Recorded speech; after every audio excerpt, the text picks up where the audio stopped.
የዚህ የፍኖተ ሕይወት ልዑላ ማርያም ዋና አስተዳዳሪ፣ የተከበሩ መጋቢ ምስጢር ዳዊት የታነ የደብረ ዋና ጸሐፊ፣ የተከበሩ የሰበካ ጉባኤ ምክትል ሊቀመንበር፣ እንደዚሁም መምህራነ ወንጌል፣ ሰባክያነ ወንጌል፣ ሊቃውንተ ቤተ ክርስቲያን፣ አበው መነኮሳት፣ ካህናት፣ ወንድሞች ዲያቆናት፣ ምእመናንና ምእመናት ሁላችሁም በእግዚአብሔር ስም እንደምን አደራችሁ?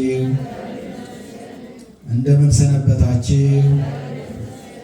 ለዚች ሰዓትና ዕለት ያደረሰን ልዑለ ባሕርይ ቅዱሰ ባሕርይ ንጹሐ ባሕርይ ሕያወ ባሕርይ እግዚአብሔር አምላካችን ዛሬም ዘወትርም ስሙ የተመሰገነ ይሁን። እንደ እግዚአብሔር ፈቃድ የምንማርበት የዕለቱ ትምህርተ ወንጌል ወይንም ነገረ ማርያም የእመቤታችን ነገር እንደሚከተለው ይሆናል። ወመልአ መንፈስ ቅዱስ ላዕለ ኤልሳቤጥ ወከልሃት በአብይ ቃል ወትቤ ቡርክት አንቲ እምአንስት ወቡሩክ ፍሬ ከርሥኪ። የሉቃስ ወንጌል ምዕራፍ 1 ቁጥር 42 ላይ የሚገኝ ኃይለ ቃል እንዲህ ይላል፣ መንፈስ ቅዱስ በኤልሳቤጥ ላይ አደረባት የሚል ትምህርት ነው። መንፈስ ቅዱስ በሉ ምእመናን፣ ሊቃውንቱ ስለሚያውቁት ምእመናኑን ነው ምጋብዛችሁ። የምትማሩት እናንተ ስለሆናችሁ ሊቃውንቱ የሚያስተምሩት ስለሆነ መንፈስ ቅዱስ በሉ በኤልሳቤጥ ላይ አደረባት። እስቲ መልሱት።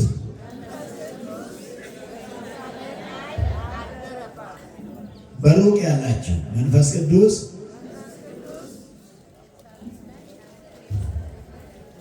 ድገሙ። ሁላችሁም አንድ ላይ ምንድን ነው ያደረባት? ኤልሳቤጥ ላይ መንፈስ ቅዱስ ማን ላይ ነው ያደረው? እግዚአብሔር የተመሰገነ ይሁን። በኤልሳቤጥ ላይ ያደረ መንፈስ ቅዱስ በሁላችንም ላይ ይደርብን። ይሄ ቃል የሚገኘው ደግሞ የሉቃስ ወንጌል ምዕራፍ 1 ቁጥር 42 ነው።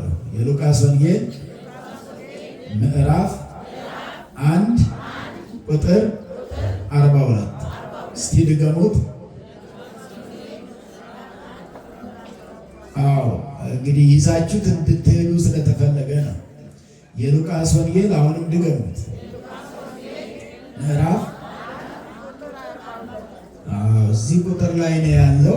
ቃሉም ብዙ አያስቸግርም። ምን ጊዜም ይዞ ለመኖር የሚያመች ነው። መንፈስ ቅዱስ በኤልሳቤጥ ላይ አደረባት አለ ሉቃስ። ይሄን የጻፈው ምዕራፉ 1 ቁጥር 42 ያልኳችሁ ይሄን ቃል የጻፈው ቅዱስ ሉቃስ ነው። ይሄን ቃል የጻፈው ቅዱስ ሉቃስ ነው እና ይህንን ቃል ደግሞ መንፈስ ቅዱስ በኤልሳቤጥ ላይ እንዳደረባት የገለጸ የሆነው መንፈስ ቅዱስ ገላጭ ነውና መንፈስ ቅዱስ ይግለጥልን። በመንፈስ ቅዱስ መንፈሳውያን ተሰኝተናል። ምን ተሰኝተናል?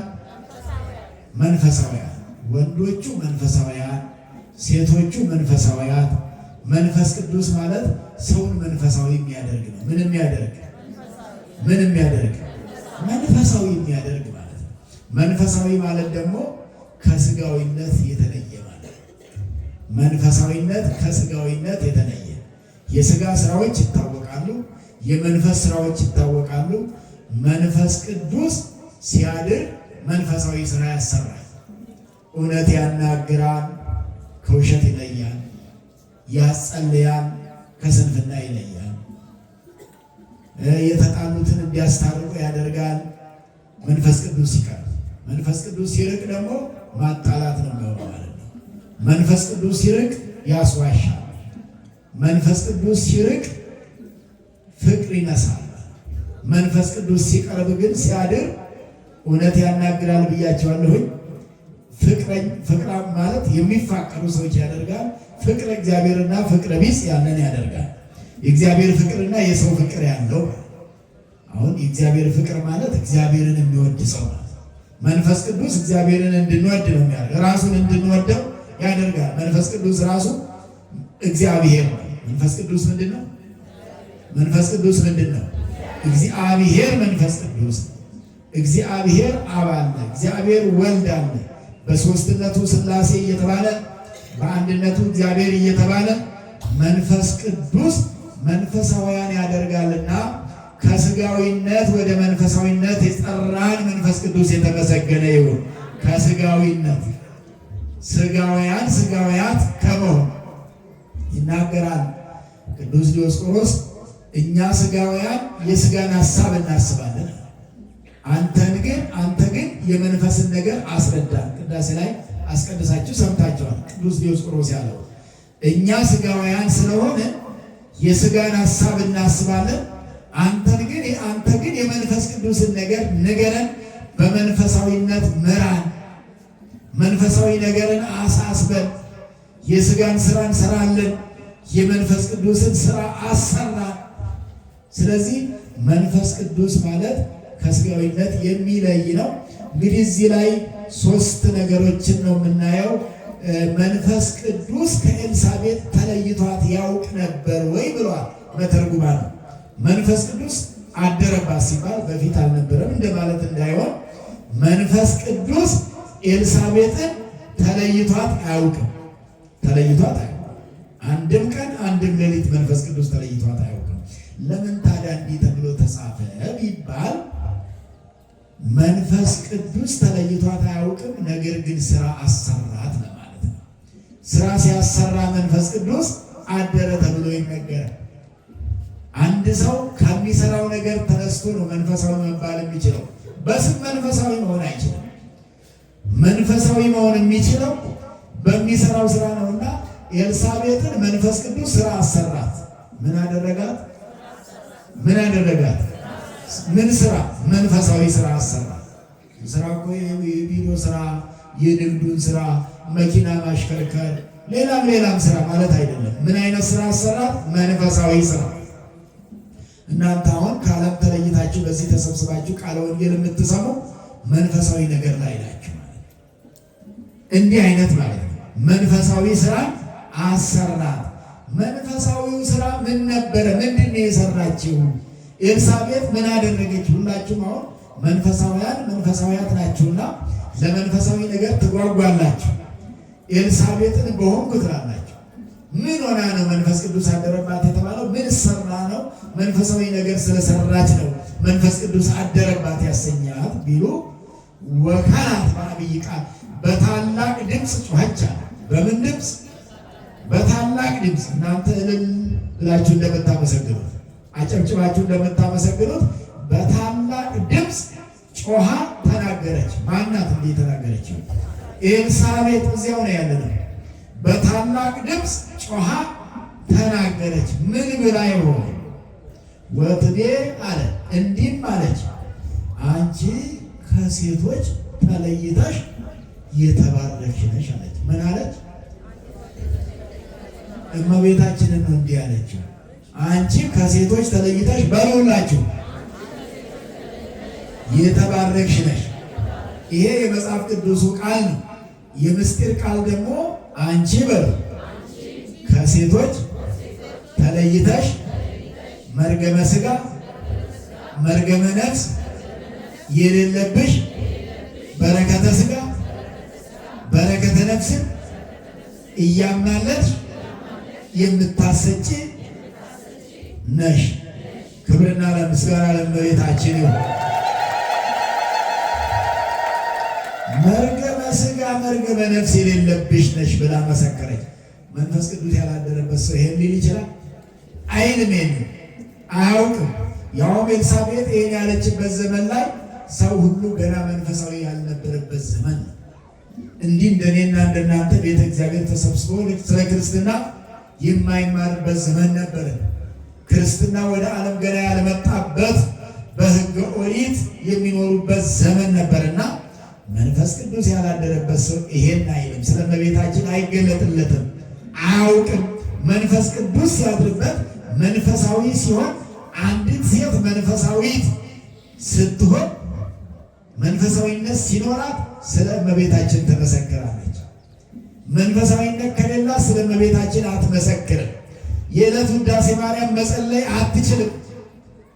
በጸሎት እመቤታችንን መማፀን አትችልም፣ መንፈስ ቅዱስ ካላደረ። ስለዚህ ኤልሳቤጥ ጮክ ብላን የመሰከረችው ደግሞ ደብቃም አይደለም፣ ጮክ ብላ ሳታፍር። ምክንያቱም ስለ እመቤታችን መመስከር አያሳፍርም። ስለዚህ ይህን ቃል የተናገረችው ኤልሳቤጥ በቤቷ ነው። በየት ነው የተናገረችው? በራሷ ቤት። እመቤታችን ወደ ቤቷ ሄዳ ወደ ኤልሳቤጥ ቤት ሄዳ እዚህ ወንጌል ላይ ቁጥር 39 ላይ ወተንሥአት ማርያም ፍጡነ በውእቱ መዋዕል ወሆረት ደወለ አይነ ከርም። በዚያ ዘመን እመቤታችን ተነስታ ፈጥና ይሄ እንደ ክረምት ዝናብ የሚዘንብበት ጉም የሚጎተትበት መሬቱን የሚጨቀይበት ጤዛ የሚበዛበት በዚያ መንገድ በጭቃ መካከል ሄደችና ወበዓት ቤተ ዘካርያስ፣ ወደ ዘካርያስ ቤት ገባች ይላል። ወደ ማን ቤት ገባች? ወደ በእግሯ ሄዳ እመቤታችን ትራንስፖርት አልነበራትም። ኤልሳቤጥና ዘካርያስን ለመጠየቅ። ዘካርያስ ማለት የኤልሳቤጥ ባለቤት ነው። የማን ባለቤት ነው? የኤልሳቤጥ ባለቤት ነው። ዘካርያስ ማለት ካህን ነው። በክህነት እግዚአብሔርን የሚያገለግል ነው። የኤልሳቤጥ ባለቤት ወይንም ባል ማለት ነውና ወደዛ ቤት ሄደች። ለምን ሄደች? ስለ ሶስት ነገር ነው ሄደችው። ትምህርቱ በእነዚህ በሶስት ነገሮች ላይ ያጠነጥናል። ስለ ስንት ነገር ነው ሄደችው እመቤታችን ወደ ዘካርያስና ወደ ኤልሳቤጥ ቤት? ስለ ስንት ነገር? ስለ ሶስት ነገር ነው ሄደችው። አንደኛው ዘካርያስ ታሟል ብለው ነግረዋት ነበርና ለመጠየቅ። ዘካርያስ ካህኑ ታሞ ነበርና ለመጠየቅ። እንግዲህ ካህንም ቢሆኑ ይታመማል አይደል? ካህን አይታመምም? ይታመማል። ስጋ ነው የለበሰው፣ መልአክ አይደለም። አንዳንድ ጊዜ እኛ ካህናት እንዲሰርተው እንዲፈጥረው በልተው ጠጥቶ ይላል አንዳንድ ሰው። ያው እኮ ነው፣ ስጋ የለበሰ ነው ካህን። ከስጋውያን መካከል የተመረጠ እንጂ ስጋ የለውም ማለት አይደለም። መልአክ ነው ማለት አይደለም። ረቂቅ ነው ማለት አይደለም። አይበላም ማለት አይደለም። አይጠጣም ማለት አይደለም። በልክ ይበላል፣ በልክ ይጠጣል፣ በልክ ይለብሳል፣ በልክ ይናገራል፣ በልክ ይኖራል ማለት ነው እንጂ ካህን ማለት አንዳንድ ሰዎች የራሳቸው ኃጢአት የማይታያቸው የካህን ኃጢአት ብቻ የሚታያቸው ክርስቲያኖች አሉ። እግዚአብሔር ይማርልን፣ እግዚአብሔር ይማርልን። አሜን በል። ዛሬ በዓለም ላይ የሚያወሩ ስለ ካህኑ ብቻ የሚያወሩ ይሄን አውርተው ወሬ የሚሸጡ የሚለውጡ የሚነግዱ በዚህ የሚተዳደሩ በወሬ ከመተዳደር እግዚአብሔር ያድናቸው። በስራ ነው መተዳደር። ምንም ወሬ ስራ ቢሆንም ወሬን ስራ አድርጎ መኖር ስራን ስራ አድርጎ መኖር ነው። ሌላ የስራ ፈጠራ የተባለ ወሬ ፈጥሮ ስራ ተፈጠረ ሊባል ስለማይችል ካህኑ ዘካርያስ ስለታመመ እመቤታችን ርኅራኄ ሕሊና ናትና ቸር ናትና ስለታመሙ ሰዎች የሚገዳት ናትና አንደኛው ወደ ዘካርያስ ቤትና ኤልሳቤጥ ቤት የሄደችበት ምክንያት ምን ለማድረግ ነው? ዘካርያስን ለመጠየቅ። ሁለተኛው ኤልሳቤጥ ጸንሳለች ብለዋት ነበርና የኤልሳቤጥን ጽንስ ለመረዳት። ኤልሳቤጥ መካን ነበረች። ምን ነበረች? መካን፣ ልጅ ያልነበራት፣ ብዙ ዓመትም ያለ ልጅ የሆነች። ሶስተኛው ዮሐንስ በማይፀን ሳለ ይሰግዳልና ለዚህ ነው። ዮሐንስ በማይፀን ሳለ ለጌታም ለእመቤታችንም ይሰግዳልና ይህን ሶስቱን ምክንያት ይዛ ነው እመቤታችን ወደ ዘካርያስና ኤልሳቤጥ ሄደችው። እንግዲህ የመጀመሪያው እንደነገርኳቸው ዘካርያስ ካህን ነው፣ የኦሪት ካህን ነው፣ እግዚአብሔርን የሚያገለግል ነው፣ የሕዝቡ መሪ ነው። ካህን ማለት ምን ማለት ነው? ካህን ማለት ታውቁት ይሆን? የሚነግረኝ ሰው አለ? አባት ማለት ነው። አገልጋይ ያለው ነው ትክክል። ካህን ማለት ምን ማለት ነው? ሁላችሁ ምን ማለት ነው? ካህን ማለት ምንድን ነው ትርጉሙ? አገልጋይ። የማን አገልጋይ? የእኛስ? የእኛም አገልጋይ ነው አይደለም? የእግዚአብሔርና የኛ አገልጋይ የእግዚአብሔርና የኛ አገልጋይ አገልጋይ ባይሰጠን እግዚአብሔር ማን ያገለግለን ነበር? መላእክት ምድር ወርዶ አያገለግሉ። መላእክት ሚካኤል ያቆርባል ያቆርባል። እንዲያቆርበን ነው ሚካኤልን የምንወደው የምንፈልገው። እንዲያማልደን ነው። ማቁረብ አይችልም። ስጋ ወይ ደግሞ መንካት አይችልም። ቅዱስ ገብርኤል ለሊቃነ መላእክት ያልተሰጣቸው ጌታ ኢየሱስ ክርስቶስ በዕለተ ዓርብ በቀራንዮ አደባባይ ለእኛ ብሎ በመስቀል ላይ በተሰቀለ ጊዜ ማቴዎስ 27 ላይ ስጋውን ቆርሶ ደሙን አፍሶ በሰጠን ጊዜ መላእክት ስጋውን ደሙን መንካት ተስኗቸው ስጋውን ደሙን በይበልጥ ደሙን በጽዋ ብርሃን ከጎኑ እየቀዱ በጭራ ወይንም በመነሳንስ ይሄን ዓለም ረጭተውታል። ያን ጊዜ የክርስቶስ ደም ያረፈበት ላይ ነው ቤተ ክርስቲያን የሚታነጸው። እግዚአብሔር ባወቀው መንፈስ ቅዱስ ባወቀው። ዛሬ ቤተ መቅደስ የሚታነጸው የክርስቶስ ደም በነጠበበት ቦታ ብቻ። ይህን ሲያደርጉ ግን ቅዱሳን መላእክት ደሙን በጭራ ነው የረጩት። ዛሬ ካህኑ በእጁ እንደሚነካው መንካት አይችሉም፣ አልተፈቀደላቸውም። ለዚህ ነው ቅዱስ አትናቴዎስ በቅዳሴው ላይ ዘኢተገብረ ለመላእክት ተገብረ ለካህናት፣ ለመላእክቱ ያልተፈቀደው ለካህናት ተፈቀደ ይላል። እስቲ በሉላችሁ፣ ለመላእክቱ ያልተፈቀደ ለካህናት ተፈቀደ። አንድ ፍርድ ልጠይቃችሁ። ስለዚህ ካህን ይበልጣል መልአክ ይበልጣል? መልአክ ይበልጣል አይደል? በምንድን ነው የሚበላለጡበትስ የሚተራነቱበትስ? እኛ አሁን የምንጸድቀው ምን ስናገኝ ነው? ምን የሆነ ሰው ነው የሚጸድቀው? ስጋውን ማን ነው የሚያበላን? ማን ነው የሚያጠጣን? ካህኑ ነው የሚያበላን የሚያጠጣን። ሚካኤል አያበላን። ሚካኤል እንጀራ ሊያበላ ይችላል። ባርኮ በረከት ሰጥቷችሁ የሰራችሁ ስራ ተባርኮላችሁ የለፋችሁበት የደከማችሁበት ተባርኮላችሁ ይሄን የስጋ ምግብ ሊያበላ ይችላል። ስጋ ወደሙ ግን አያበላም፣ አይሰጥም። ቢቀድስም ለስጋ ወደሙ መለወጫ አይደለም። ለእግዚአብሔር ምስጋና ነው መልአክ የሚቀድሰው። መላእክቱ እግዚአብሔርን ያመሰግናሉ። ይሄ ሁልጊዜ የማያቋርጡት ነው። በዋናነት መላእክትን የምንፈልጋቸው እንዲያማልዱን ነው። መላእክቱ እንዲያማልዱን ነው። በምልጃ ከመዳንና በቁርባን ከመዳን የቱ ይበልጣል? አንድ ሰው በምልጃ ብቻ ድናለሁ ብሎ ቢኖር ይድናል? ኧረ ተው፣ ይድናል? አይድንም። በምልጃ ብቻ ይድናል? አይድንም ማለት ምን ካልጨመረ? እግዚአብሔር ይስጥልን። እግዚአብሔርን አመስግኑ። አንዳንዱ ሰው በምልጃ ብቻ የሚድን እየመሰለው የመላእክቱ ቤተክርስቲያን አይቀረው፣ የማርያም ቤተክርስቲያን አይቀረው፣ ገዳማት አይቀሩት፣ እድሜ ልኩን የሚዞር ሰዋል። እኔ ስንት ገዳም ሄድኩ መሰላችሁ? ቡና ሲጠጣ እዚህም በየእንትኑ ቤት ገብቶ እዚያው የሚጠጣበት ቁጭ ብሎ የሄደበትን ገዳም ሲቆጥር የሚኖር ሰው አለ። ብዙ ገዳም ሄጃለሁ የሚል ሰው ብዙ ጊዜ ዝክር ዘክር ያለው በሚካኤል ስም የሚል በቅዱስ ገብርኤል ስም ዘክር ያለው የሚል ሰው አለ። በዝክር የሚመካ ሰው አለ። በማብላት ብቻ እየተመካ የሚኖር አለ። በማልበስ ብቻ እየተመካ የሚኖር አለ። ሁሉም ቤጄ 10 ሰንጋኔ ያደርኩ የሚል ሰው ይገጥማቸዋል። ስለ ስጋው ደግሞ ስታዋሩት ግን አለፍ ይላል። እሱን አያወራው። ስለዚህ ይጸድቃል። አሳነሰው። የሚያጸድቀውን ነገር አልጨረሰውም። ጀመረው እንጂ የጽድቅን መንገድ አልጨረሰውም።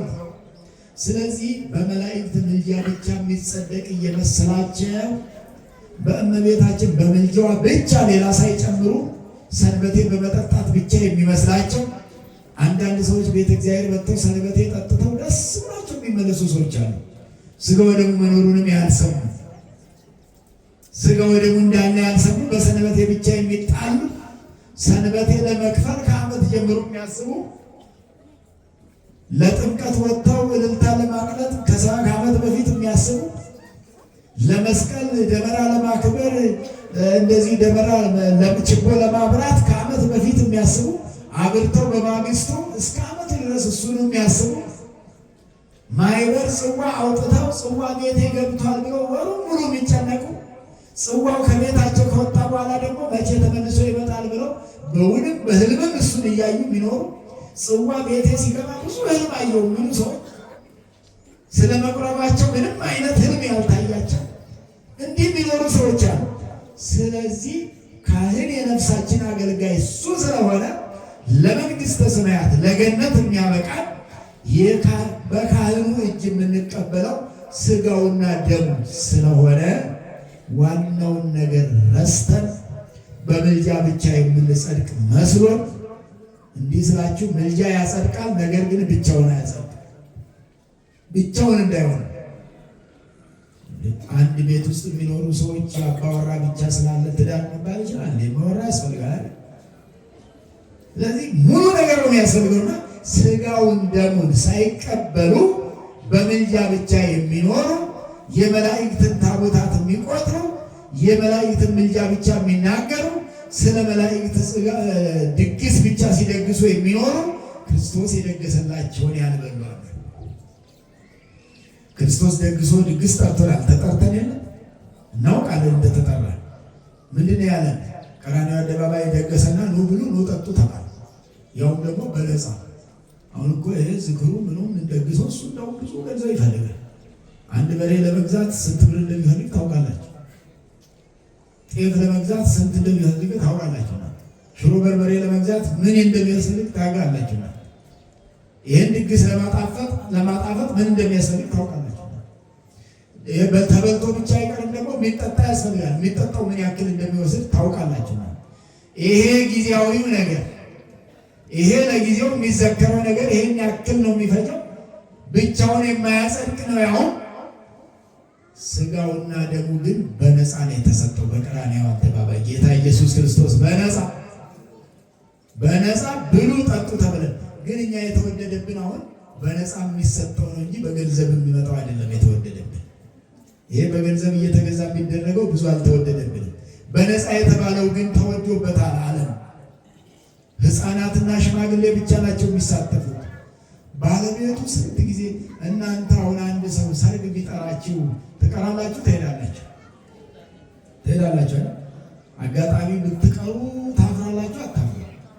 በጣም ታፍራላችሁ፣ ትሸማቀቃላችሁ። ለምን? ጠሪ አክባሪ ነው አይደል የሚባለው? ጠሪ አክባሪ ነው። ጠርቶ ይቀርች ወይ ጠርታ ይቀርች ፊታቸው ምን ብዬ ልየው እንጨነቃለን። እንደውም ሰላምታ ሁሉ ቀድመን እኛ እንነፍጋለን። ያው ማኩረፋቸው አይቀርም ዝም ልበል ነው ብለን ቀድመን ዝም ምንል፣ አንዳንዶቹ ደግሞ ቸኩለን ተሯሩጠን ሄደን ይቅርታ ምንልም አለ። ለምን ተጨንቀን? ለዚህ ለሰው ክብር በምድር ላለው ለጊዜያዊ ክብር። የዘላለሙን ክብር የሰጠን ግን ኑ ብሉ ጠጡ ብሎ ጠርቶን ስንት ጊዜ ነው ሕፃናትን ብቻ እያበላን የተመለስ። እንደውም በዚህ በዓለማዊ ሰርግ ቤት እኮ ሕፃናት እንዳይመጡ ነው አይደል የሚባለው? ለልጅ ምንድን ነው የሚባለው? ወሰንንም ነው የሚለው አለ። ክርስቶስ ጋር ግን ለልጅ ቦታ ለልጆች ቦታ ለልጅ ቦታ የለንም ነው የሚሉት። ወረቀታቸው ላይ እኮ ነው የሚጠሩት፣ ጥሪ ወረቀቱ ላይ ለልጅ ቦታ የለንም ይላል። ክርስቶስ ግን ለልጆችም ለሽማግሌዎችም ለጎልማሶችም ቦታ አለው። እግዚአብሔር የተመሰገነ ይሁን። ለሁላችንም ቦታ አለው እግዚአብሔር አለ። ብዙዎቻችን ለሰው ቦታ ያጣን፣ በዛም ቀጥሎ ለእግዚአብሔርን ቦታ ያጣን፣ ለራሳችን ብቻ ሰፊ ቦታ ያለን ሰዎች አለን አይደል? ለራሳችን ብቻ ሰፊ ቦታ ያው ማልበቃ ብሎ ጠበበኝ ብለን ስናሰፋ ምንል፣ የሌላውን ቦታ ስንጋፋ ምንል፣ እኛ ብቻ መኖር የምንፈልግ የጠበበን ሰዎች። እግዚአብሔር ከእንዲህ አይነቱ መጥበብ ይጠብቀን ይሰውራል። ለራሳቸው ቦታ አልበቃ ያላቸው፣ ለእግዚአብሔር ቦታ የሌላቸው፣ ለወንድም ቦታ የሌላቸው፣ ለጎረቤት ቦታ የሌላቸው፣ ለካህኑ ቦታ የሌላቸው፣ ለወንጌሉ ቦታ የሌላቸው፣ ለዝማሬ ቦታ የሌላቸው አሉ። ጊዜ የለኝም ብሎ እዚች ልጅ እንኳን ተሳለማ ለማለፍ እንኳን እየሮጡ ከመኪና ላይ እንዲህ ብሎ የሚያልፉ እንኳን አሉ እኮ። ጊዜ ቦታ አጥተው ጊዜ የላቸው። ጊዜ የለኝም የሚሉ ሰዎች አልሰማቸው? የተደባቸው ጊዜ ማን ለይቶ ወሰደባቸው? የወሰደብን የለም። ሁሉም በጊዜ መሆን አይችልም። የእግዚአብሔር ጊዜ ሊኖረን ይገባል። የቅዳሴ ጊዜ ሊኖረን ይገባል። የወንጌል ጊዜ ሊኖረን ይገባል። ራሳችንን ረጋ ብለን የምናዳምጥበት ጊዜ ሊኖረን ይገባል። ብዙዎቹ ራሳቸውን አያዳምጡም። እንዲሁ እንደባከሩ በይበልጣውንና ሰው ሁሉ እንደ አንድ ፋሽን አድርጎት ቢዚ ላይ ነው አይደል? ጊዜ ምን እንደሚሰራ ምን ሰርቶ ነው? የሁሉ ሰው ጊዜ ካጣ ለምንድን ነው የደየ ነው? የሁሉ ጊዜ አጥቶ የሚሰራ ከሆነ ለምንድን ነው የደየ? ምን ሆነ ነው? ጠቅላላ ጊዜ የለኝም እያለ ነውና ስለዚህ ይሰራል ማለት ነው። የሁሉ ጊዜ አጥቶ ከሰራ እኮ ድህነት ተሽቀጥሮ ይወድቅ ነበር። የት አለ? ዝም ብሎ እኮ ነው ሲወጣጠር የሚውለው። ምንም እኮ አይሰራም። ጠብ የሚል ነገር እኮ የለም። ምክንያቱም ከእግዚአብሔር ጋር አይደለም የሚሰራው። መንፈሳዊነት ጎሎታል። የእግዚአብሔርን ጊዜ ተሻምቷል። የእግዚአብሔርን ጊዜ ወስዷል። የእግዚአብሔርን ገንዘብ ወስዷል። ለእግዚአብሔር ሊሰጥ የሚገባውን ፍቅር ነስቷል። ለራሱ ብቻ ፍቅር ሰጥቷል። ራሱን ብቻ ወዷል። ራሳቸውን ብቻ የወደዱ ሰዎች እንዲህ ናቸውና እግዚአብሔር ይቅር ይበላል። ስለዚህ ካህን ምንድን ነው ስራው? አገልጋይ ማለት ማንን ነው የሚያገለግለው? የመጀመሪያ እግዚአብሔርን፣ በይበልጥ ግን እግዚአብሔርን ከሚያገለግለው በላይ እኛን የሚያገለግለው ይበልጣል። እግዚአብሔር ካህን ባያገለግለው ይቸገራል? አይቸገርም? ይቸገራል አይደል? እግዚአብሔር ራሱ ይቸገራል? አይቸገርም? እንደምን እስቲ አንዱ መስከረ እኛም እኔ እዚህ ቆሜ ባላወራ ቤተ መቅደስ ገብተን እኛ ባንቀድስ እግዚአብሔር ምን ይሆናል? የሚሆነው ነገር አለ? የሚጎልበት ነገር አለ? ዓለምን ከመፍጠሩ በፊት ምን ጎሎበት ነበር? እግዚአብሔር መላእክትን ለምስጋና ከመፍጠሩ በፊት መላእክትን ለቅዳሴ ከመፍጠሩ በፊት ጠቅላላ ቅዳሴያኑ ስራታ እንዳይሉ እኛን እምቅድመ ይፍጥር መላእክት ለቅዳሴ የተጸራ ስብሐተ አብ ወወልድ ወመንፈስ ቅዱስ ሊቁ መላእክትን ለምስጋና ከመፍጠሩ በፊት እግዚአብሔር ምስጋናው አልጎደለበትም ይላል። መላእክትን ለምስጋና ከመፍጠሩ በፊት እግዚአብሔር ምስጋና አልጎደለበት ወይንም አብ ወልድ መንፈስ ቅዱስ ሥላሴ ምስጋና አልጎደለባቸውም ይላል። ስለዚህ ካህናት ባያገለግሉት እግዚአብሔር የሚጎልበት ነገር የለም። ምንም ይጎል። እኛሳ ላሳያችሁ የፈለግኩት ይሄንን ነው። እኛ አይጎልብንም። አቁራቢ ከሌለ ከየት አንስታችሁ ትቆርባላችሁ? መስቀል የሚያሳልም እግዚአብሔር ይፍታ የሚል ከሌለ ሰይጣን እንደሆነ እያሰረ ነው። ማን ይፈታል? ማን ይፈታናል? የሚፈታን አለ?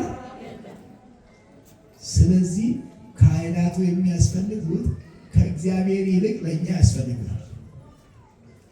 እንደ ዘካርያስ ያሉ ስለ ሕዝቡ የሚጸልዩ ስለ ሕዝቡ የሚገዳቸው፣ አንዳንዱም ሰው ደግሞ ካህናቱ ይጸልዩልን ካህናቱ እንዲህ አያደርጉም እንዲህ ደግሞ የሚላለ። በዚህ ዘመናውን በደረስንበት ጠቅላላ ነገሩን ሁሉ ለካህናት ሰጥቶ ለእኛ ሰጥቶ እሱ ነፃ ሆኖ ማቀመጥ ይፈልጋል። አንዳንድ ሰው በብዛት አሁን በቤቱ ሰራተኛ ይቀጥራል አይደለም? ሰራተኛ ይቀጥራል። የጓዳ ጎድጓዳ ቤት ውስጥ የሚዘጋጀውን የምትሰራ፣ ከውጭ ደግሞ ዘበኛ ይቀጥራል። በስራ ቦታዎችም ሰዎችን ይቀጥራል። ለጸሎትም ሰው ቀጥሮ መተኛት የሚፈልግ ሰው አለ፣ ገንዘብ ስላለው ብቻ። ለጸሎትም ሰው ቀጥሮ መኖር የሚፈልግ ሰው አለ። እኛን ቅጥረኞችን ቀጥሮ እሱ ግን ምን ስለሆነ እሱም ይጸልይ። እንደውም እኮ እግዚአብሔር ስትጸልዩ እንዲህ ብሏል እንጂ ካህናት ብቻ ሲጸልዩ። አቡነ ዘበሰማያት ለማን ነው የተሰራው? ለካህናት ብቻ ነው? ለሁላችንም አይነት። እሱን ሲጨርስ አሁንም እየደገም ሲጨርስ እየደገም፣ አንዳንዱ ደግሞ እንደምንም ብሎ ከእንቅልፉ ብድግልና አይኑን ጠረቅ አድርጎ ችን አንድ አቡነ ዘበሰማያት ይሞክርና ትንሽ ከበረታ ደግሞ የሁለቱ ውዳሴ ማርያም በመጽሐፍ እንዲልና እሷን ዘግቶ አቡነ ዘበሰማያት እኮ እኛ ሰነፎች ስለሆን እንጂ 12 ጊዜ ነው የሚጸለዩ። ስንት ጊዜ? 12 ጊዜ ተጸለያላችሁ አቡነ ዘበሰማያት? አንዴ ነው እንደምንም። ያም አንዴም በመሃል ልባችን የሆነ ቦታ እየደረሰ እየመጣ ስንት ቦታ እየዞረ እየተመለሰ አቡነ ዘበሰማያትን ልቡ ሳይበተን የጨረሰ ሰው አለ? ጨርሳችሁ ታውቃላችሁ? በመሀል እየሄደ ነው። የት እየሄደ ነው? ምን ሆነ ነው? አሁን እዚህ እያለን የሄደ ሰው አለ ይሆን? የሄድክ ሰው ተመለስ። የሄደ ይኖር ይሆን? እግዚአብሔር ልባችንን ይመልስልን። እዚህ ቁጭ ብለን ይሄዳል እኮ። ኧረ እሱ ጉደኛ ነው። እኔም እያወራሁ የኔም ሊሄድ ይችላል እኮ። እናንተ ብቻ እኮ ይሄዳል። እያዳመጠ ያለ እዚህ ያለው እኮ ሄዶበት ይሆናል። ልባችንን ይመልስልን እግዚአብሔር። ወንጌል መስማት ይበልጣል ከመናገር። ብዙ ሰው ካልሰበከ ማዳመጥ የማይወድም አለ። ከሰባኪያን ማዳመጥ የማይችል ማዳመጥ አለመቻል በራሱ ሌላ በሽታ ነው። ወይኩን ሁሉ ይሲ ፍጡነ ለሰሚዕ ወጉንዱ ለነቢብ ወለመዓት ያዕቆብ በመልእክቱ ላይ ምዕራፍ 2 ሰው ሁሉ ለመናገር ለመቆጣት የዘገየ ለመስማት ግን የፈጠነ። የመስማት እድል ማግኘት ራሱ እኮ በጣም የታደለ ሰው ነው። ማዳመጥ ረጅም አንዳንድ ሰዎች ያልታደሉ ሰዎች የሆነ ነገር 5 ደቂቃ ካዳመጡ 6ኛው ደቂቃ ላይ ይሄዳሉ። ከዛ ነገር ጋር አይኖሩም፣ ትተው ይሄዳሉ። ይሄ ሁሉ ውስጣችን እየጠፋ እየሄደ ማለት ነው። እግዚአብሔር ይመልስልን። ስለዚህ ካህኑ እግዚአብሔርን ከሚያገለግለው በላይ እኛን የሚያገለግለው ይበልጣል። አገልጋያችን ነው ስለተባለ ግን ሁሉን ነገር ለካህን ሰጥቶ ራሱ የማይጸልይ ራሱ በጎ ነገር የማይሰራ እቤቱ ተቀምጦ በኃጢአት ውስጥ ሆኖ በነውር ውስጥ ሆኖ ቅዱሳን ካህናት የሚፈልግ ሰው አለ። በቃ በጣም የጸደቁ ካህናት በቃ እነሱ እንዲጸድቁለት። እነሱ ስለጸደቁለት እሱ ይጸድቃል? አይጸድቅም። እነሱ ስለጸደቁለት፣ እነሱ ስለተኮነኑ እሱ አይኮነንም። ማንም አንዱ በአንዱ ተላልፎ አይኮነንም ወገኖች። አዲስ ኪዳን ነው። በብሉይ ኪዳን እውነት ነው፣ በአዳም ኃጢአት ጠቅላላ ሰው ሁሉ ተኮንኗል። በዚህ በአዲስ ኪዳን ግን አንዱ ስለተኮነነ እሱ ከገሌ ጋር ይተዋወቃል ተብሎ እንደ ኮረና የሚጋባ አይደለም። ኩነኔና ጽድቅ ይህን ኮረናው ከሆነ ከተነካኩ በንክኪ ይተላለፋል ተብሏል። ጉንፋንም በንክኪ ይተላለፋል ተብሏል። ኃጢአት ግን በንክኪ አይተላለፍም። ኃጢአት ማለት እግዚአብሔርን ማጣት ነው። ምን ማለት ነው ኃጢአት ማለት? እግዚአብሔርን ማጣት። እግዚአብሔርን ከማጣት እግዚአብሔር ይሰውራል። ብዙዎች እግዚአብሔርን ያጧሉ። እዚሁ እያለን የሌለን አለን፣ ያልመጡ ደግሞ ባለመኖራቸው የሌሉ አለን። ልቡናችንን እግዚአብሔር ወደ ቤቱ ይመልስልን። ራሳችንን በትክክል ለእግዚአብሔር ማስገዛት መቻል። ግዙ ራሳችሁን። ቄስ ለመግዛት ካህን ለመኮነን ስለ ካህን ለማውራት ሳይሆን ስለ ራስህ አውራ፣ ስለ ራስን ወቀስ እግዚአብሔር ፊት። በቤት ዳዊት እኮ በመዝሙር 31 ላይ ወእኔ አስተዋድ ርእሴ በእግዚአብሔር በእንተ ኃጢአቴ፣ ስለ ኃጢአቴ በእግዚአብሔር ፊት ራሴን እከሳለሁ። ምን አለ? ማንን እከሳለሁ? ማን ነው እንዲህ ያለው? ዳዊት ነው። መዝሙረኛው ዳዊት፣ ነቢዩ ዳዊት ስለ ራሴ ኃጢአት ራሴን ሄጄ እግዚአብሔር ፊት እከሳለሁ። መታችሁ ራሳችሁ ክሰሱ። በዚህ ቤት ሰው ልትከሱ እንዳትመጡ፣ ካህን ልትከሱ እንዳትመጡ፣ ጎረቤታችሁን ልትከሱ እንዳትመጡ፣ የትዳር አጋራችሁን ልትከሱ እንዳትመጡ። ራሱን ሊከስ ወደ እግዚአብሔር ቤት የሚመጣ ሰው ካለ እውነተኛ ሰው ራሳችሁን ለመክሰስ እንድትመጡ መታችሁ እዚህ እኔ ኃጢአተኛ ነኝ፣ በደለኛ ነኝ፣ እመቤቴ ማርያም ሆይ ይቅር አስብኝ፣ እንድታስምሪኝ፣ ምሕረት እንዲደረግልኝ እንድታደርግልኝ፣ እኔ ኃጢአተኛ ነኝ፣ በደለኛ ነኝ፣ ብዙ ኃጢአት ሰርቻለሁ ብላችሁ አልቅሱ። ብዙ ሰው ስለከሰሰ የጸደቀ የሚመስለው እኮ አለ። ካህናት የሚከሱ፣ አባቶች የሚባሉትን የሚከሱ፣ ጎረቤታችን የሚከሱ፣ ሁለት ቀን ደግሞ መጥተው እዚህ ከተሳለሙ በቃ እነሱ ብቻ ጻድቅ፣ ሁለት ቀን እዚህ ጉባኤ ከተሳተፉ እዚህ የማይመጡትን ቅድም ያልኳችሁ እነዛ የሚባክኑትን ካዩ እንደነዚህ ያላረከን ተመስገን የሚሆኑ ሰውዬ እንደዚህ እንደማይጸልይ ሰውዬ ያላደረከን እንደማይጾም ስራ ፈሪሳዊ ሲመጻደቅ የማይጸልይ ቀራጭ እንደዚህ እንደ ቀራጩ እንደ ኃጢአተኛው ያላደረከን እግዚአብሔር ሆይ ተመስገን ይባላል አይባልም።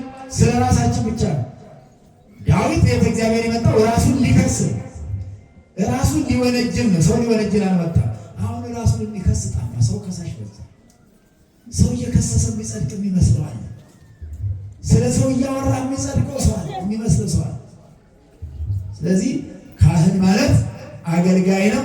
እግዚአብሔርን ከሚያገለግልን በላይ እኛን የሚያገለግለን ይበልጣል። ካህኑን የሰጠን እግዚአብሔር የተመሰገነ ይሁን። ካህናት ከእግዚአብሔር የሚያስታርቁ የሚያቆርቡ ናቸው። እንደው ካህን በደል ቢኖርበትስ? በደል ቢኖርበት የእሱ በደል እኮ እኛን አያገኘንም። እኛን ሲያገለግል እግዚአብሔርን ወክሎ ስለሚያገለግል በኃጢአተኛ ካህን የምትገለገል ነፍስ እሷ ትጸድቅና ካህኑ ግን እግዚአብሔር እንዳለው ይሆናል። ምክንያቱም አሁን እናንተ በድርጅት ያላችሁ ሰዎች ትኖሩ ይሆናል፣ ወይም ደግሞ ባትኖሩ ሰራተኛም ትሆናላችሁ። ኃላፊዎች ወረቀት ጋር አገናኝተውት የኃላፊውን ስም የድርጅቱን ስም ቲተሩ ይተፋል አይደል? ወረቀት ላይ ያሳርፋል፣ ቀለም ያሳርፋል። ለምሳሌ ቡልቡላ ፍኖተ ሕይወት ቡልቡላ ማርያም ሊል ይችላል። ከዛ አስተዳዳሪ ደግሞ ሊቀ ማእምራን ለይኩን ናቸው። ይሄ ቲተር ወረቀት ላይ ሲያርፍ ምንድን ነው የሚለው? የቡልቡላ ማርያም ነው የሚለው። ይሄን ቲተር አንስተው ሌላም ሰው ወረቀት ላይ ቢያሳርፍ ቡልቡላ ማርያም ነው የሚለው። ማንም ባሳረፈ አላሳረፈ በፊርማ ካልሆነ በስተቀር የክርስቶስ ስልጣን የአምላክ ስልጣን የሚገልጠው ካህኑን ሳይሆን ክርስቶስ ነው የሚገልጠው። ስለዚህ ካህኑ ኃጢአተኛ ቢሆን የሚያሳልመን መስቀል የክርስቶስ ነው። የሚያቆርበን ስጋውና ደግሞ የክርስቶስ ነው። የራሱን ነገር የሚሰጠን አይደለም፣ ክርስቶስ የሰጠንን ነው የሚሰጠን። ስለዚህ በኃጢአተኛ ካህንም ላይ ቢሆን እግዚአብሔር ያ ካህኑ ላይ ያለው ስልጣን የእግዚአብሔር ስለሆነ ምዕመናንን በጎችን ጠብቅ ተብሎ የተሰጠ ስለሆነ ክህነቱ አያቋርጥም፣ ይሰራል። ክህነቱ የክርስቶስ ነው። እግዚአብሔርን አመስግነው። ክህነቱ ሰው አይደለም። የካህኑ ክህነት የካህኑ ሳይሆን የእግዚአብሔር ክህነት ነው። አስተውሉ። ስለዚህ ካህኑ ዘካርያስን ለመጠየቅ ወደ ኤልሳቤጥና ዘካርያስ ቤት ሄደች እመቤታችን ቅድስት ድንግል ማርያም። ዘካርያስ ምን ሆኖ ታሞ፣ እንደነገርኳችሁ ካህን ማለት ስጋ የለበሰ መንፈሳዊ ነው። ስጋ አለው፣ ስራው ግን መንፈሳዊ ነው።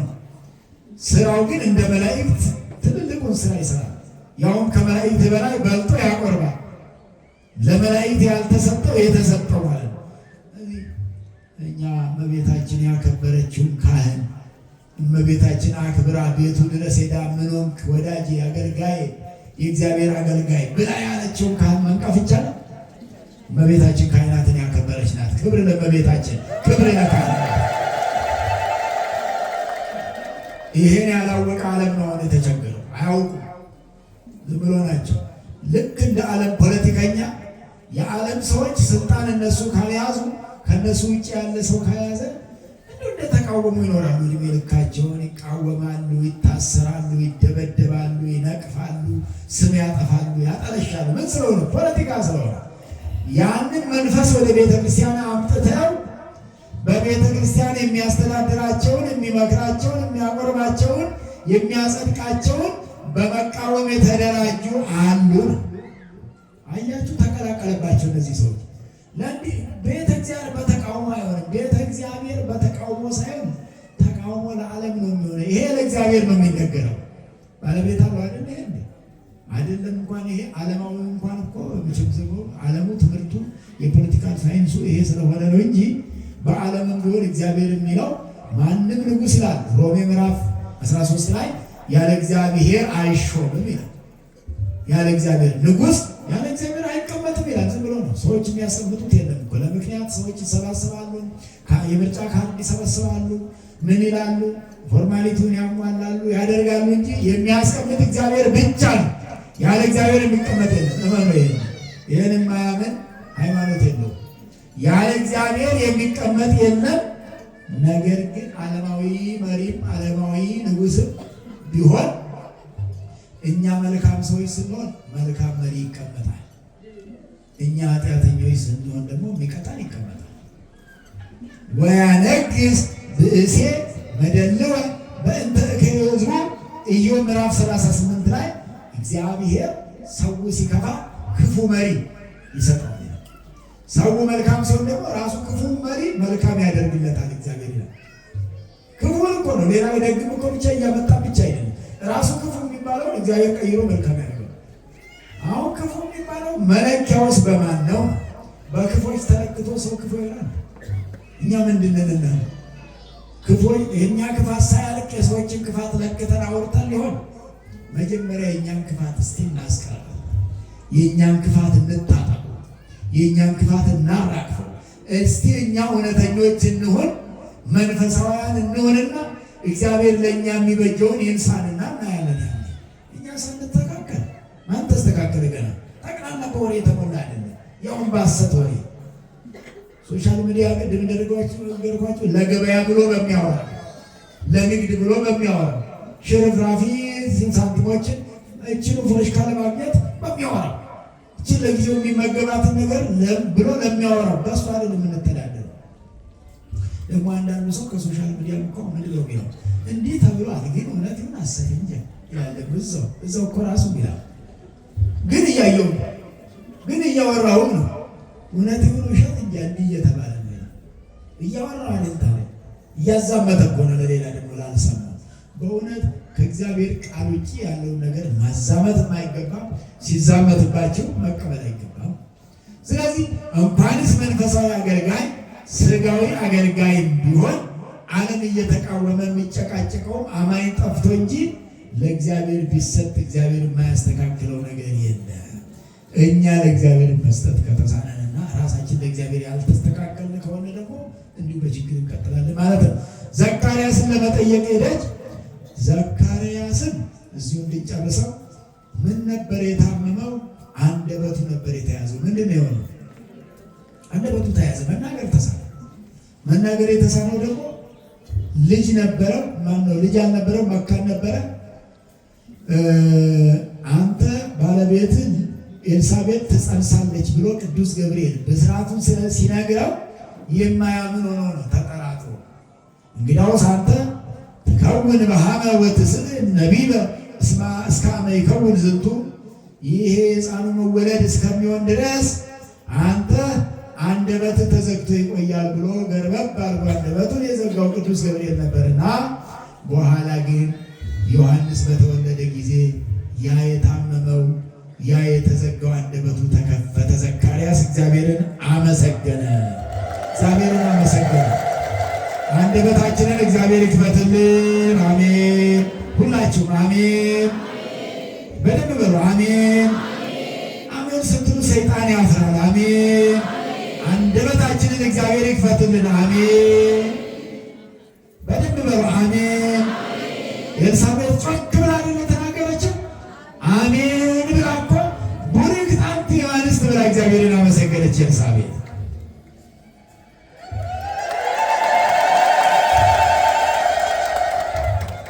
ስለዚህ ሁለተኛው ደግሞ ኤልሳቤጥ ጸንሳለች ብለዋታልና ጽንሷን ለመጠየቅ እውነት መሆኑን ለማረጋገጥ ነው ሄደችው። ማናት የጸነሰችው? ከማን የጸነሰችው? ከዘካርያስ። ትዳራቸውን አክብረው የሚኖሩ በጣም የተመሰገኑ ሉቃስ ሲጽፍላቸው ጌታ ያስተማረውን ትምህርት ጌታ ያስተማረው እኮ ነው ወንጌል ማለት። ወእሙንቱ ጻድቃን በቅድመ እግዚአብሔር፣ እግዚአብሔር በሚያውቀው ነገር ሁሉ እውነተኞች ነበሩ ይላቸዋል መጽሐፍ ቅዱሱ። ዘካርያስና ኤልሳቤጥ ምንድን ነው የሚላቸው? እነዚህ ባለትዳሮች ምን ይላቸዋል መጽሐፍ ቅዱስ? እግዚአብሔር በሚያውቀው ነገር ሁሉ ምን ነበሩ? እስቲ በሉት፣ ምን ነበሩ? እውነተኞች ነበሩ በሉ። እውነተኞች ባለትዳሮች በሉ እስቲ ጮክ ብላችሁ። ባለትዳሮች ብቻ በሉት እስቲ። አይደለም ባለትዳሮች ብቻ ተለይታችሁ እውነተኞች ባለትዳሮች ነበሩ በሉ። ትዳር ያልያዛችሁ ደግሞ በሉ እስቲ። ብዙ የሉም ማለት ነው። አብዛኞቹ ባለትዳሮች ናቸው ማለት ነው። በትዳራችሁ እግዚአብሔር ያጽናችሁ። እንደው ከሞተ ሰው ይልቅ እግዚአብሔር ያጽናችሁ የሚባሉት በዚህ ዘመን ባለትዳሮች ናቸው። እግዚአብሔር ያጽናችሁ የሚባሉት እግዚአብሔር ያጽናችሁ በሏቸው። እግዚአብሔር ያጽናን በሉ። ጎረቤቱም ስትሄዱ ቡናም ስትጠጡ በትዳርሽ ያጽናሽ በሏት። በትዳር ያጽናህ በሉት። ሌላ ወሬ ተታችሁ እንዴ እንዲህ ሲባል እግዚአብሔር ይጠብቃል። ይህ እኮ ነው ጽናት የሚያስፈልገው። በትዳራቸው ጸንተው እንደ ዘካርያስ እንደ ኤልሳቤጥ። እንግዲህ ኤልሳቤጥና ዘካርያስ እኮ እናንተ በዛሬ ያሉ ሰዎች በትዳራቸው ከሚጣሉበት ጉዳይ አንዱ ልጅ ማጣት ማለት። ልጅ የሌላቸው ሰዎች ብዙ ጊዜ ነጫነጫሉ።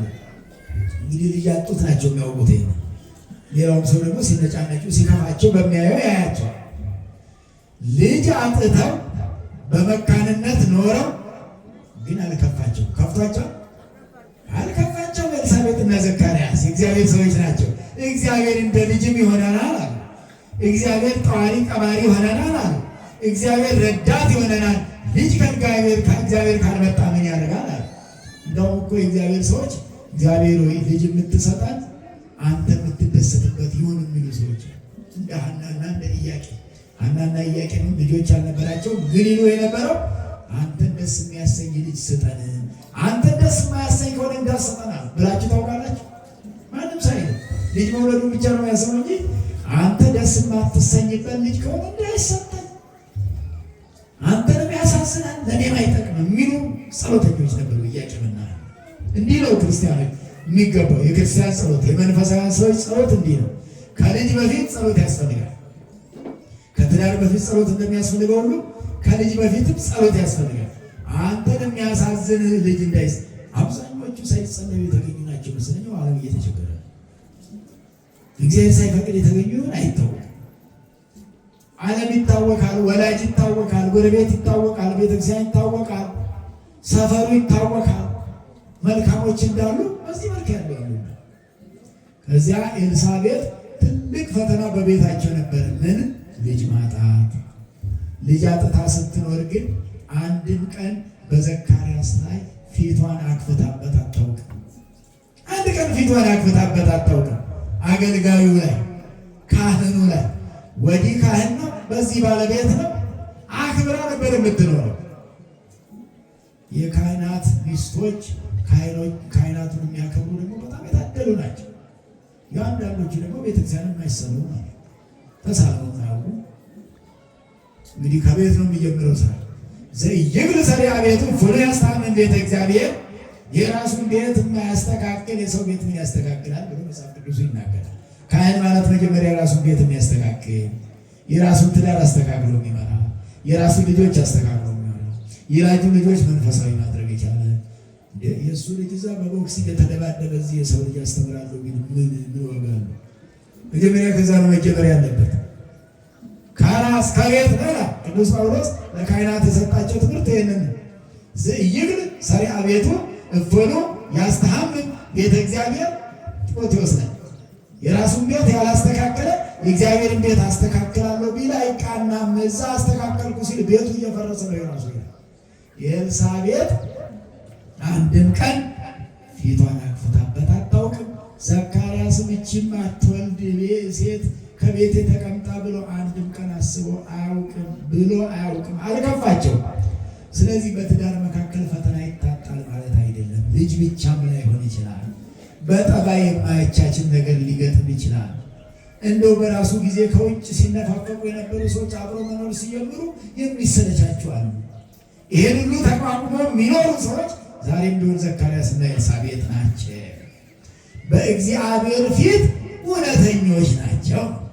በቁርባን የሚኖሩ ሰዎች ዛሬም እንደ ኤልሳቤጥና እንደ ዘካርያስ እግዚአብሔር ይከብርባቸዋል። እግዚአብሔር የከበረባችሁ ባለትዳሮች እግዚአብሔርን አመስግኑ። እግዚአብሔር የከበረባቸው እግዚአብሔር ያልከበረባችሁ ደግሞ አመስግኑ ልበል? የስ አይባልም። እግዚአብሔር ባልከበረባቸውም ይክበርልን። እግዚአብሔር እስከ ዛሬ ባልከበረባቸውም ይክበርባቸው። የእግዚአብሔር መከበሪያ መሆን፣ የእግዚአብሔር መገለጫ መሆን መታደል ስለ ደግሞ እኮ ቤታቸውን የሚጎበኘው እኮ ቅዱስ ገብርኤል ነው የነበረው። የዘካርያስና የኤልሳቤጥ ቤት ቅዱስ ገብርኤል ነበረ የሚማጸኑት። ቅዱስ ገብርኤል ነበረ በኋላም የችግራቸው መፈታት የነገራቸው። የቤታቸው መዳን ለዚህ ቤት መዳን ሆኗል። ልጅ ይወለዳል። ለዛ ምልክት አንተ ድዳ ትሆናለህ ብሎ የተናገረ በኋላ አንደበቱ የተፈታ። ኤልሳቤጥ እንግዲህ ጸንሳለች ተብሏል። ከዛ በፊት በመካንነት ነበር የኖረችው። ስም አውጥተውላት ነበረ በዛ ሀገር የነበሩ ሰዎች። እንደው ክፉ ስም ያወጡላት። በቅሎ ብለዋት ነበር። በቅሎ ታውቃላችሁ? ወደ ገጠሪቱ ኢትዮጵያ አካባቢ የኖራችሁ ልታውቁ ትችላላችሁ። ከብት ያገዳችሁ። ሌሎቻችሁም ደግሞ እንዲሁ መቼም የእንስሳትን ተፈጥሮ ወይንም መራባት ያጠናችሁ ታውቃላችሁ። በቅሎ ማለት የማትወልድ ናት። በቅሎ ማለት አትወልድም። ምንድን ነው የሚባለው? እንደው እቺ በቅሎ ቢወልዷት እንጂ የማትወልድ ተወለደች እንጂ ያልወለደች እያሉ ተወለደች እንጂ ኤልሳቤጥ መቼም ከእናት ተወልዳለች። ተወለደች እንጂ ያልወለደች እያሉ ይተቿት ነበር። አያችሁ፣ ዓለም ትችታም ነው እኮ ዓለም። ለሰው ስድብ አዘጋጅተው የሚቀመጡ ሰዎች እኮ አሉ። ቆይ እላታለሁ ቆይ ብሎ ሚዝ ሰው አለ። ለስድብ ተዘጋጅተው የሚቀመጥ ሰው ዱላማ ችግር ነው። ፖሊሱ ምንም አያንቀሳቅስም። ቀስ ብሎ ስድቧን ግን ተደብቆ ሰው የሌለበት ሰድቦ ዞር የሚል አለ። ስድብ ቆጥሮ የታደለ ቀን ይቆጥራል፣ ስድብ ይቆጥራል። ሰው የሚከፋበትን ነገር ቆጥሮ የሚቀመጥ ሰው በቃ ይሄ ምላሱን መርዝ ቀብቶ የሚቀመጥ ሰው አለ። ምላሳችንን ይፈውስልን እግዚአብሔር ይፈውስልን። አሜን በሉ። ሰው የሰደባችሁ ሁሉ ምላሳችሁን እግዚአብሔር ይፈውስላችሁ። ክፉ ነው ምላስ። ያዕቆብ ተናግሯል። ምላስ ትንሽ ናት አለ፣ ነገር ግን መላ ሰውነትን ያቃጥላል። ክብሪት ትንሽ ሆና ትልቁን ጫካ እንደምታቃጥል ሰውነታችንን የሚያቃጥል ምላስ ማለት የሌላውን ሰውነት የሚያቃጥል ምላስ ማለት የሌላውን ሰው አይምሮ የሚያቃጥል ምላስ ማለት። ግን ይህንን እንደ ጀግንነት የሚጠቀሙበት እንደው አልሻልሽ ለቆ ይልን የሚል ሰው እንደው እየተንቀጠቀጠች ወጥታ ሰው ለመሳደብ ጎረቤት ለመሳደብ ትወጣለች። እግዚአብሔር ይቅር ይበለን፣ ይሄን ሁሉ ይማረን። እዚህ ያልመጡትን ሁሉ ይፈውስልን እግዚአብሔር። አሁን እዚህ የመጣችሁትን ብቻ ነው የምንጨቀጭቆኛ። አሁን እናንተ ነው የምናስተምረው። ያልመጡትን ምን እናድርጋቸው? ቅድም እንዳልኳችሁ በርቀት እንዲህ እያሉ ቅድም ስንመጣ እንዲህ እያሉ የሚያልፉ ሰዎች አይቼ ነበር እዚህ ግቢ ስለ ከርቀት እንዲህ አንዳንዶቹም ደግሞ ዝም ከፊታቸው ላይ እንደሚከላከሉ እንዲህ ብሎ የሚያልፉ ማለት ነው። ምን አለ 5 ደቂቃ ለቤተ እግዚአብሔር ቢሰጥ በወር 1 ቀን እና በሰንበት ቀን። የትኛው ጊዜ ነው እግዚአብሔር ያልሰጠን ጊዜ? ምን ሊያደርግልን? የት ልናደርሰው? ምን ልንሰራበት? ምን ልንሆንበት? ዝም ብሎ እኛ ስንጨነቅ እንላለን እናድራለን እንጂ የሚያበላን ማን ነው? ማነው እያበላን ያለው? የሰራነውንስ የባረከው ማን ነው? እሱ ካልባረከ ስለተሰራ ምንስ ሊሆን ይችላል? ምንም ሊሆን አይችልም። ስለዚህ ኤልሳቤጥን በቅሎ ብለው ነበረ ሰዎቹ የሚያሟል። ስለዚህ ችግር ላይ ነው የኖረችውና ጸነሰች ሲባል እመቤታችን ደስ አላት። ምን አላት እመቤታችን? ደስ አላት በኤልሳቤጥ መጽነስ። እናንተ ደስ አላላችሁ እንዴ? ደስ አላላችሁ እንዴ? ዮሐንስን የሚያክል ጻድቅ ወልዳ አስረክበ ሸንኮራ ዮሐንስ ሄዳችሁ አልተማጸናችሁ? አልጸለያችሁም? እዚህም ከተማ ላይ እዚህም ዮሐንስ አላለ አላለ ዮሐንስ አላለ እዚህ በወር በ30 እየመጣችሁ የምትማጸኑበትን ዮሐንስን ሰጥታችሁ ደስ አላላችሁ? እናንተ መሬታችንም ደስ አላት። ዮሐንስን እዚህ ቤተ መቅደስ አድርሳለን ኤልሳቤጥ። በዚህ ምክንያት ደስ ብሏት እመቤታችን ኤልሳቤጥን ጠየቀቻት። ጽንሱም ሁለተኛ ያልኳቸው ኤልሳቤጥ መጽነስ ነው። ሶስተኛው ዮሐንስ በማይፀን የሚሰግድ ነውና ይሄን አውቃ እመቤታችን የሚሰወራት ስለሌለ መንፈስ ቅዱስ ያደረባት ናት እመቤታችንምና በኤልሳቤጥ ቤት የሚሆነውን ታውቃለችና እዛ እመቤታችን ኤልሳቤጥ ቤት ስትገባ ተሳለመቻት፣ ሰላም አለቻት ነው የሚለው። ማናት ሰላም ያለችው? እመቤታችን። ማንን? ኤልሳቤጥን። እመቤታችን ሰላም ወልድኪ ሀሉ ዜነ፣ ለእኛም ሰላሙን ትስጠን እመቤታችን፣ ሰላሙን ትስጠን። ሰላም ያጣ ሁሉ በእመቤታችን ሰላም ያገኛል። ሰላም ያጣ ሀገር በእመቤታችን ሰላም ያገኛል። እኛ አሁን 24 ሰዓት ሰላም ጠፍቷል እያልክ ታውጃላችሁ እንጂ እኮ እመቤታችን ባትኖር ከዚህ በላይ ነው። የእመቤታችን ምልጃ ባይኖር ከዚህ በላይ ነው። የሆነብን ነገር እኮ በእግዚአብሔር ላይ ካደረግነው አንጻር እኮ የሚያንስ ነው። በእግዚአብሔር ላይ ካደረግነው ነገር በከተማችን እግዚአብሔርን ከምናሳዝነው አንጻር በስቶ እግዚአብሔር ቸር ሆኖ የእመቤታችን ምልጃ ስላልተለየ ምን ሰራው ጠቅላላ አለኝ የሚለው ሁሉ ድሃ ሲያሰቃይ የሚውል አይደለም። የድሃ ደም የሚመጣ አይደለም። ድሆችን ገንዘባቸውን ጨርሶ ደባቸው ምጥር ጣርጎ ሸንኮራ አገዳ ትቶ የሚሄድ ሞልቶ የለ። መስሪያ ቤት ይቅጠሩ፣ ስልጣኖች ይቅጠሩ። ስልጣኑ ገንዘብ ካላመጣላቸው የድሃ ገንዘብ ካላስገኘላቸው ይኖሩም አይመስላቸው። የድሃ ደም እጃችሁ ላይ አለ ብሎ እኮ እግዚአብሔር በተደጋጋሚ ተናግሯል። ደግሞ በቤቱ ሰራተኛ የሚያስተዳድር እንዲሁ እያዋከበ ያችን 2000 ብር ቤት ጓዳ ምናምን ለምትሰራው 2000 ብር ለመስጠት ግልምጫው፣ ቁጣው፣ ማባረሪያው ወር ሳይሞላ 2 ሰራተኛ ከቤቱ የሚያባርር እናንተ በዕለተ ሰንበት ቤተ እግዚአብሔር መታችሁ ስትሳለሙ ቤታችሁ ያለችውን ሰራተኛ እሷን መሳለም አለባት ብላችሁ አጥታችሁ ታውቁ ይሆን? እሷም ሃይማኖት አላት።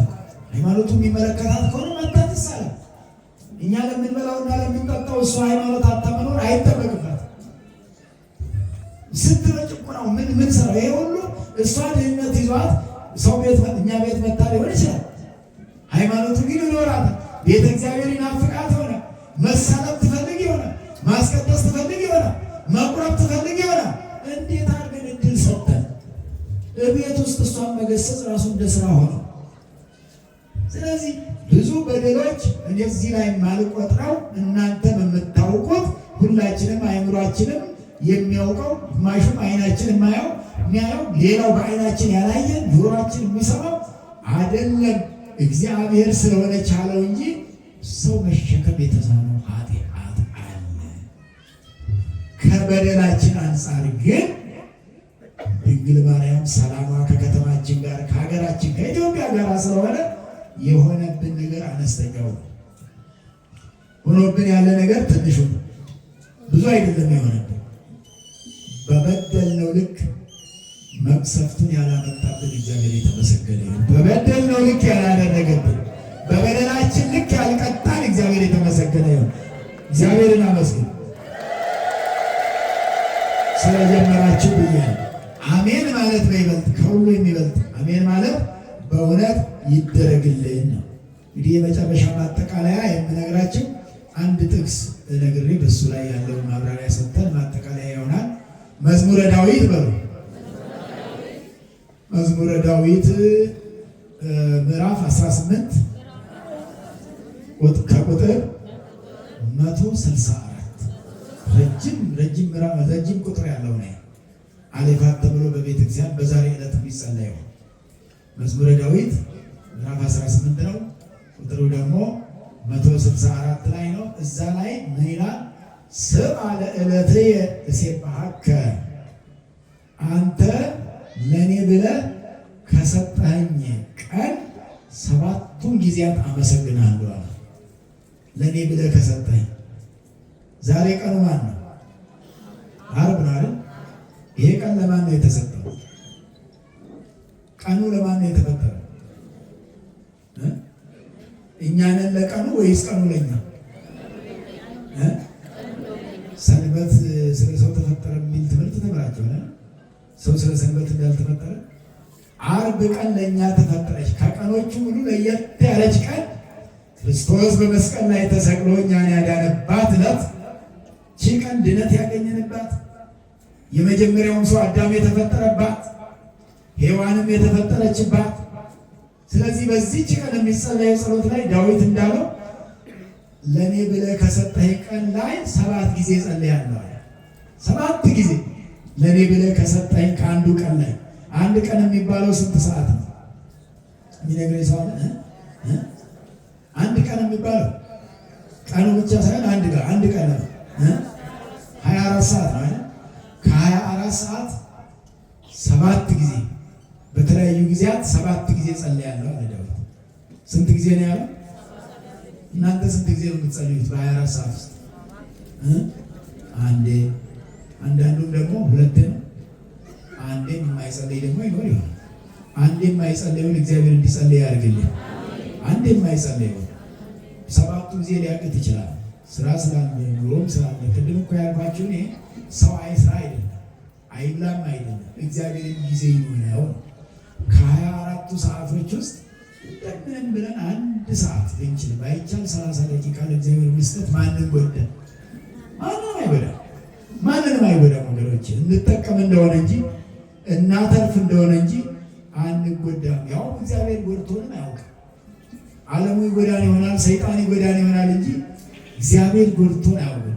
ሰብአ ለዕለቴ ይላል። ሰብአ ለዕለቴ እንግዲህ በዚህ በንባቡ ወዳቂ የሚባል ንባብ አለና ከቀኔ 7ኛውን ጊዜ አንተ ፈጥረህ ከሰጠኸኝ ቀን ላይ 7ኛውን ጊዜ ወይም 7 ጊዜ እስከ 7 ወይንም 7ኛዋን ብሎ ነው።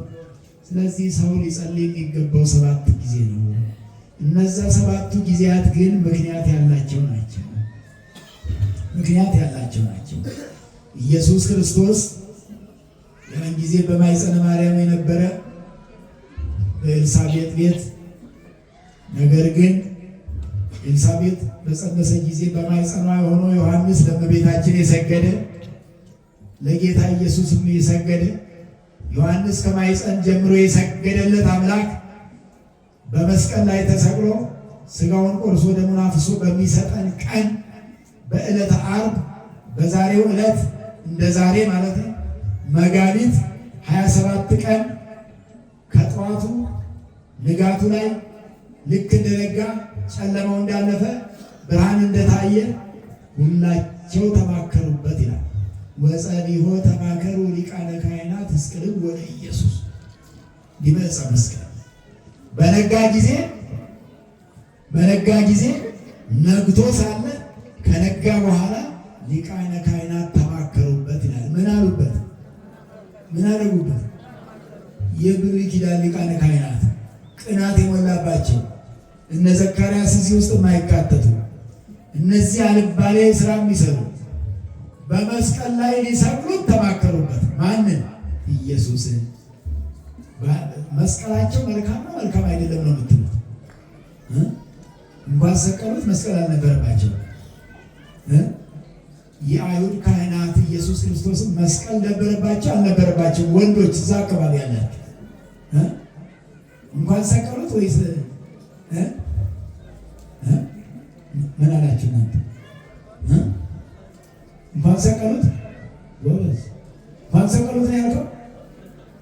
እስቲ ባለው በደንብ አራ የደረገጡ ማለት በደንብ ምንድን ነው? ታነስ በደንብ ቆም በልስ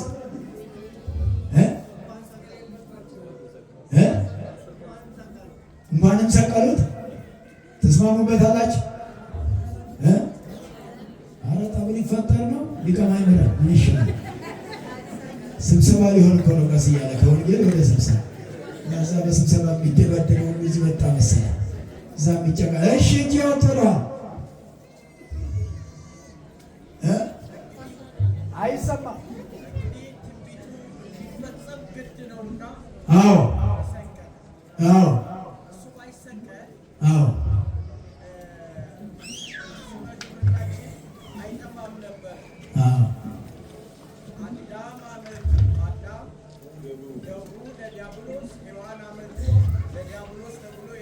እኚህስ ሊሰብኩ ነው። እሺ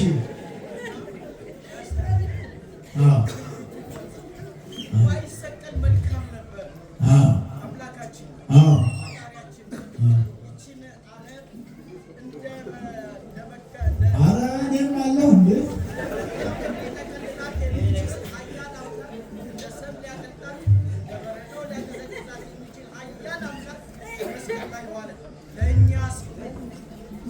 ተሰቅሎ አዳነ። አጨብጭቡላቸው።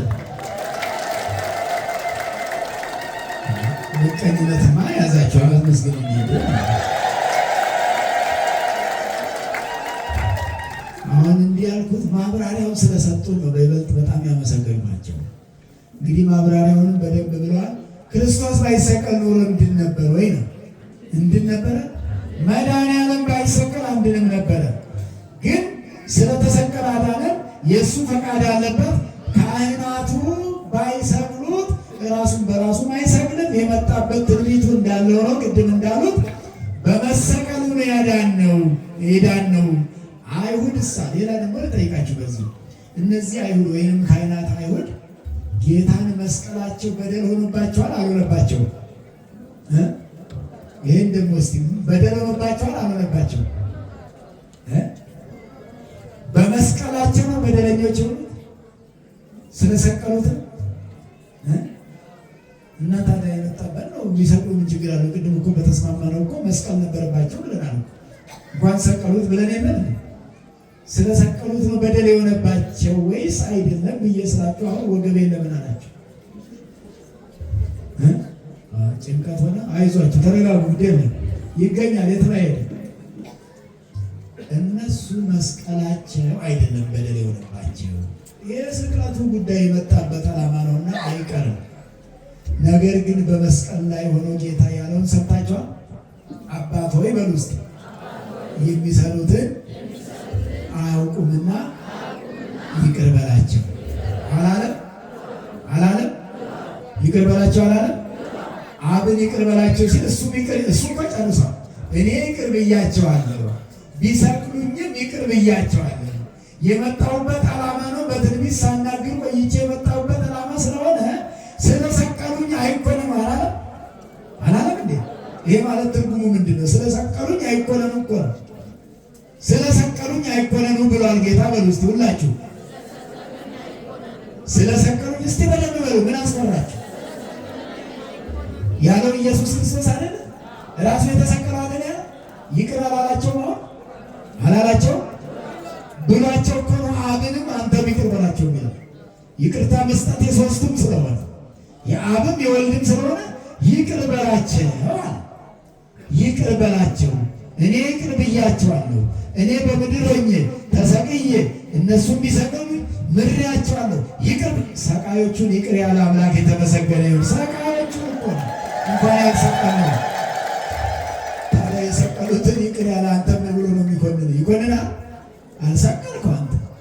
የሰቀሉትን ይቅር ያለ ለሰቀሉት የራራ በሚስማር ለቸነከሩት 6666 ጊዜ ለገረፉት የራራ እንደ አምላካችን ያለ ቸር አለ? ግን እንደ መናሪ ያለው ያለ ቸር ማን ነው?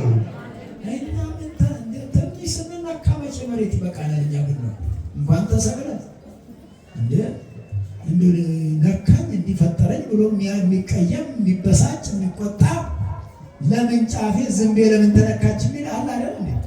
ሞልቷል እኮ። መድኃኔዓለም ግን አያችሁ የሰቀሉትን ምን አላቸው? ምን አደረጋቸው? ይቅር አላቸው አላላቸው ብሏቸዋል። እነሱ ግን ይቅር የሚባሉ ነበሩ አልነበሩም? ለምን ቢባል ከመጀመሪያ ከሰቀሉት ይልቅ ይቅር በላቸው ተብሎ በዚህ ጊዜ እንዲህ ሲባሉ ይቅር በለን ግን እነሱ አላሉ። እነሱ የሆነ ኃጢአተኛን የሰቀልነው አሁንም ከመቃብሩ ሊወጣ ይችላል፣ መቃብሩ ይጠበቅ ነው ያሉት። ሌላ ምክር ነው የመከሩት። ይኸውላችሁ ይቅር ከተባሉ በኋላ ማለት ነው የመስቀላቸው ጉዳይ ሊተዋቸው ነበረ። በመስቀላቸው ቀጠሉበት። እነሱ ይቅር እንዲባሉ ሳይሆን የለም ኃጢአተኛን የሰቀልነው እነሳለሁ እያለ ሲናገር ሰምተናል። ከመነሳቱ በፊት መቃብሩ ይጠበቅልን ብለው ማመልከቻ ይዘው ጲላጦስ ዘንድ ሄዱ። ንጉሱ ዘንድ ጲላጦስ ዘንድ ሄደው መቃብር ይጠበቅልናል። ጲላጦስ ሮማዊው በሃይማኖታቸው የሌለ ሰው እስኪታዘባቸው ድረስ ሰው ከሞተ በኋላ መቃብር ከመቼ ወዲህ ተጠብቆ ያውቃል? አላሱ ይጠበቃል እንደ መቃብር ምናልባት በወርቅ የሚቀበር ካለ ወርቅ እንዳይዘረፍ ካልሆነ በስተቀር እንዳይነሳ ተብሎ መቃብሩ የሚጠበቅ ሰው ከክርስቶስ በስተቀር ታይቶ አያውቅም። አያችሁ ከቀበሩት በኋላ እንኳን አልጠግብ ያሉ ክፋቱ አላጠግብ አላቸው፣ በደሉ አላጠግብ አላቸው። ዛሬም የሞተውን ሁሉ ጠላቴ ነው ብሎ የሚያስቡትን ከሞተን በኋላ ተበቅለው የሚኖሩ ለቅሶ አልገኝ የሚሉ አንድ ሰውዬ ከሆነ ሰው ጋር ተጣልቶ ሰውየው የሞተለት ነጭ ለብሶ ሲሄድ አይቻልም። ተደስቶ ሀዘን የለብኝም ብሎ ቢለብስ ችግር የለውም ነበር። በእርግጥ ጥቁር ልበስ ግዴታ እኮ አይደለም። ሰው ሲለብስ ሰው ሲሞት ጥቁር ልበሱ የሚል የኦሪት ልማድ በእነ አሮን ዘመን የለበሰ እንጂ በአዲስ ኪዳን ሰው ሲሞት ስለሚጸድቅ ጥቁር አይለበስም። የበዘ ልማድ ነው። ይሁን ይባስ ብለው አንዳንዶቹ ደግሞ ከለቅሶ እንኳን አልፈው እስከ 40 ቀን ሁሉ ጥቁር የሚለብሱ አሉ፣ እስከ መንፈቅ የሚለብሱ አሉ። በ40ኛው ቀን ደግሞ ሐውልቱ ጋር ሄደው ጥቁር ለብሰው ሲያለቅሱ ሐውልት ላይ አልቅስ የሚል የለም። ሐውልት ላይ እንዳታለቅሱ፣ ኃጢአት ነው፣ ኩነኔ ነው። የለም መታሰቢያ ነው። ፍታት ብቻ ነው የሚደረገው። አይለቀስም። ጥቁር ተለብሶ መቃብር ቦታም አይገኝም። ኃጢአት ነው፣ በደል ነው። ክርስቶስ ካዳነን በኋላ አልዳንኩም እንደማለት ነው። ኦሪት ውስጥ ነው ያለሁት እንደማለት ነው። ድነት አልተደረገልኝም፣ ክርስቶስ አልተሰቀለልኝም፣ ገና ጨለማው ዘመን ውስጥ ነው ያለሁት እንደማለት ነው። በ40ኛው ቀን ጥቁር ለብሶ ሐውልት ቦታ መሄድ እኔ አልዳንኩም፣ ክርስቶስ አላዳነኝም፣ ሰይጣን ጋር ነው ያለሁት ብሎ እንደማመን ነው። እግዚአብሔር ከዚህ ይቅር ይበለው ወገኖቼ፣ ይቅር ይበለን። የእውነተኛ ነገር ነው፣ እንነግራችኋለን። እውነት ካልተነገረ አይሆንም። ሾልኮ የመጣ የኦሪት ልማድ፣ የኩነኔ ዘመን ልማድ፣ የኃጢአቱ ዘመን ልማድ ነው። ከዚህ ልማድ እንድንወጣ እግዚአብሔር ይርዳ። መውጣት ነው አሁን ጀምሮ፣ ምንም አይሰራም። የታደለ እንደውም የለቅሶ ዕለትም ነጭ ለብሶ እንባውን 3 ጊዜ ካፈሰሰ በኋላ እግዚአብሔር ይመስገን ቢል እግዚአብሔር ይከብርበታል። ምንም የምር ቸር አምላክ ነው። እሱ በክብር ያችን ነፍስ ተቀብለው ገነት እያስገባ እያየ ነው። ጥቁር ለብሰን የምንጮኸው ምን ለማለት ነው? የኩነኔ ዘመን ነው ብለን አስበን፣ እንደ ድሮ ወደ ሲኦል ነው ብለን አስበን፣ ያ የምሕረት ዘመን አልተደረገም ብለን ይሆን? ስለዚህ አይሁድን ክርስቶስ ይቅር ያላላቸው እሱ መቃብር ውስጥ ሆኖ በሥጋ በአካለ ነፍስ ወደ ሲኦል ወርዶ የእሱን መቃብር 4 ጭፍራ ወይንም 400 ወታደር አስመድቦ ያስጠብቁ ነበር። ተመልከቱ። ይቅርታ ይፈልጋሉ ማለት ነው? አልፈለጉም ማለት። ቀጥሎም ደግሞ እሱ ከመቃብር ሲነሳ የተነሳው መሳሐቲ፣ ክብርና ምስጋና ለስሙ ይሁን፣ ይሄ መሳሐቲ ተነስቷል፣ በተገኘበት ፈልጉ እያሉ ይጓሯጡ ነበር ያኔ። ስለዚህ እነሱ ናቸው ይቅርታ ያልፈለጉት እንጂ ክርስቶስ ይቅር ብሏቸዋል። ይቅር ያለን እግዚአብሔር የተመሰገነ ይሁን። ይቅር ያለን እግዚአብሔር የተመሰገነ ይሁን።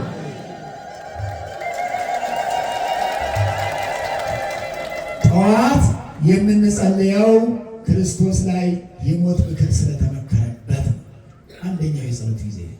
ሁለተኛው የጸሎት ጊዜ ደግሞ 3 ሰዓት ደግሞ እጁን ወደኋላ ስላሰሩና ስለጎተቱት ግፎሙ እየተባለ አላያችሁ? በለታል እጁን አስረው ወደኋላ ሲጎትቱት ወደኋላ ይጎትቱታል፣ ወደፊት ሳቢሉታል። ሄዶ በግንባሩ እንዲደፋ እያደረጉ እንዲያርጎ መከራ ያደርሱበት ነበረ። 3 ሰዓት ላይ ሶስተኛው በቀን ከሚጸለዩ ጸሎቶች ሁለተኛው ክፍል ወይንም 3 ሰዓት ላይ ክርስቶስ መከራ እንደተቀበለ እንደተጎተተ እያሰብን እያለቀስን ነው መጸለይ ያለብን እንጂ እንዲሁ ዝም ብሎ አይደለም። አንዳንድ ሰው ሲጸልይ እንደውም ደግሞ ስራዬን ባርክ እንዲፍጠር በዚህ እግዚአብሔርን የሚጨቀጭቅ በየቀኑ ምን ያስጨቀጭቃል? አያበላም አያጠጣም እግዚአብሔር። ይህም ባንለው ሳያበላ ይህም ባንለው ሳያደርገው አንዱ የስራ ጉዳያቸው ብቻ አውርተው ሄዷሉ። እዚህ የነፍሳቸው ጉዳይ ሳያወሩ ምን ትበቆ ለሰብ ለእመ ኩሎ ዓለመ ረባ ወነፍሶ ሀውለ። ሰው ሁሉ እንደው ዓለሙን በሙሉ ቢያተርፍ ነፍሱን ቢያጎድል ምን ይጠቅመዋል ይላል መጽሐፍ ቅዱስ። ሰው ሁሉ በሉ ዓለሙን ቢያተርፍ የነፍሱን ነገር ቢያጎድል ምን ይጠቅመዋል? ይጠቅማል? ዓለም ሁሉ ቢያተርፍ ባለመኪና ብትሆኑ አዲስ አበባ ከተማ ላይ ያለ ፎቅ በሙሉ የአንድ ሰው ምን ይጠቅመዋል? እንደውም ሲበዛ መቆጣጠሩ መከራ። አንዳንዶቹ ሀብት በዝቶባቸው የተቸገሩ የናወዙ ግራ የገባቸው ቀንና ሌሊቱ የጠፋባቸው 10 መነጽራቸውን ወደ ራሳቸው ሲያወጡ የሚውሉ መነጽራቸውን 10 የሚያወልቁ አሉ። ኧረ ይብዛ፣ በልክ ይስጠን እግዚአብሔር፣ በልክ ያድርግልን በሉ። ልክ ያጣ በልክ ይሆንልን፣ ያጣ ነውንም እግዚአብሔር ይስጠን፣ እግዚአብሔር ይስጠን በሉ።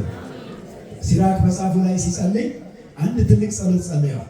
ወይ ታበኒ ብለ ዘመን እንበለ መጠን ወይ ንዴተ እንበለ መጠን። ሲራክ ያለው ያለ መጠንም ሀብታም አታድርገኝ፣ ያለ መጠንም ድሃ አታድርገኝ።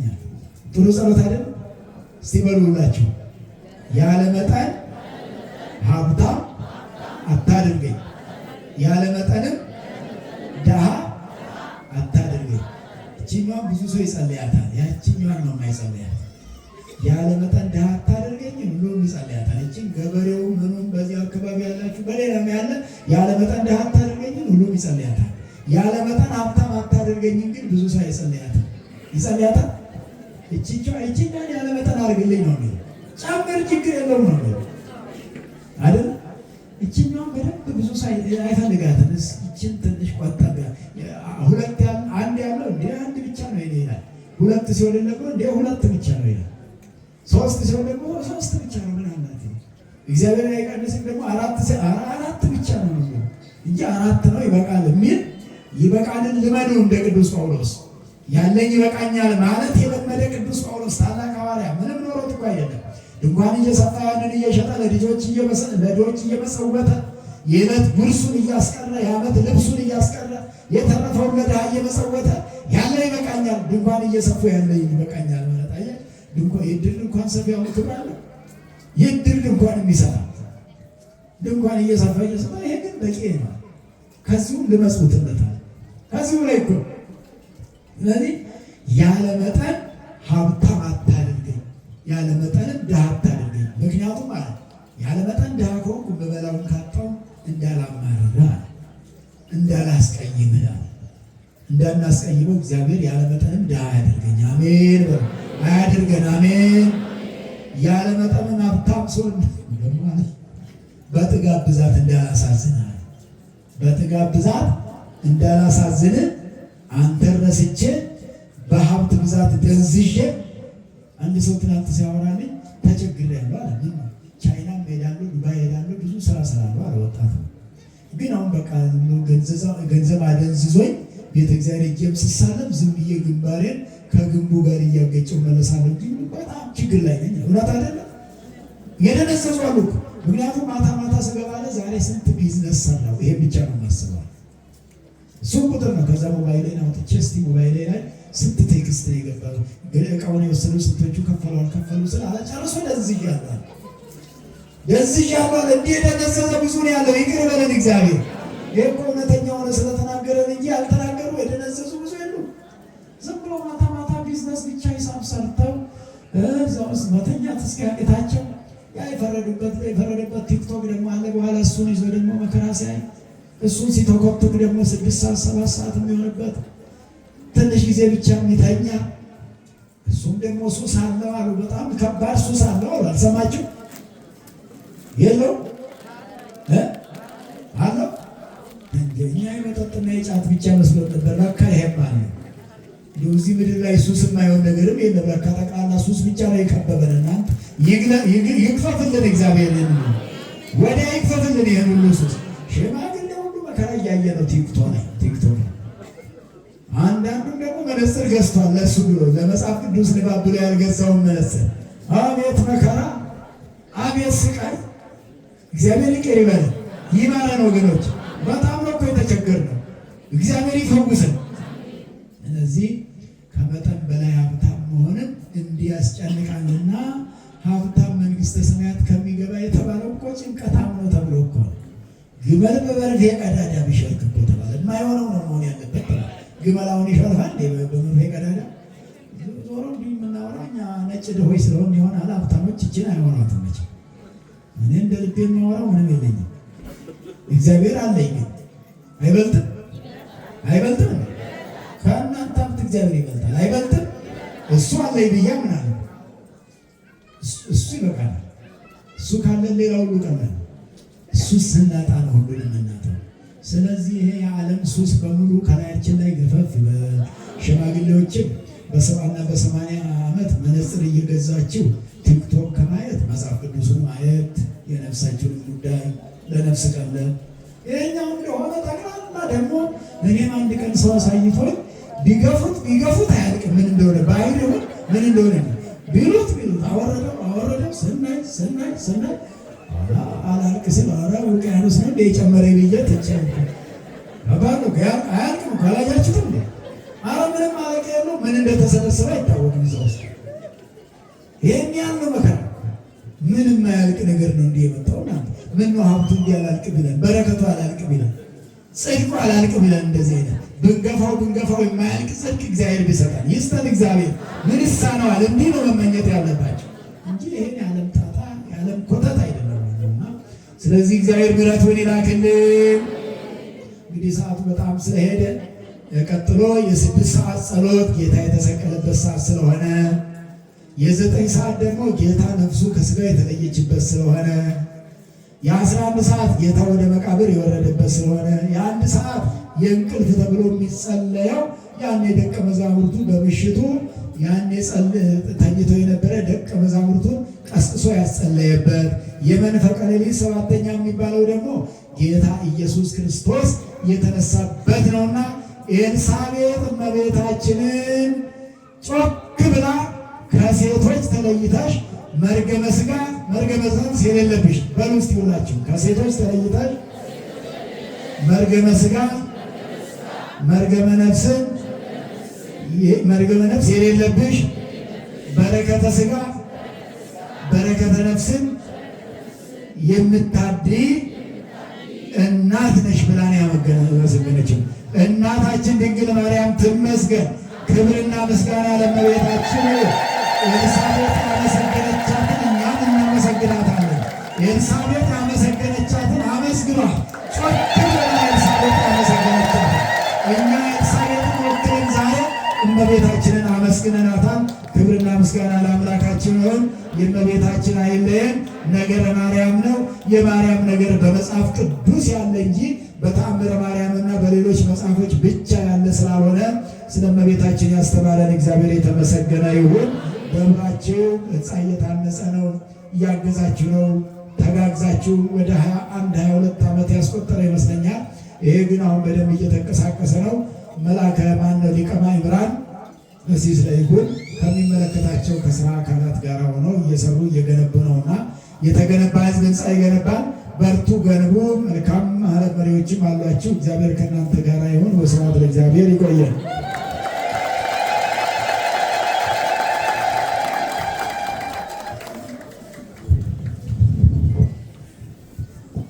በእውነት በአባታችን ላይ አድሮ የመከረን ያስተማረን የገሰጸን አምላካችን እግዚአብሔር ምስጋና ይድረሰው። አመስግኑ እንጂ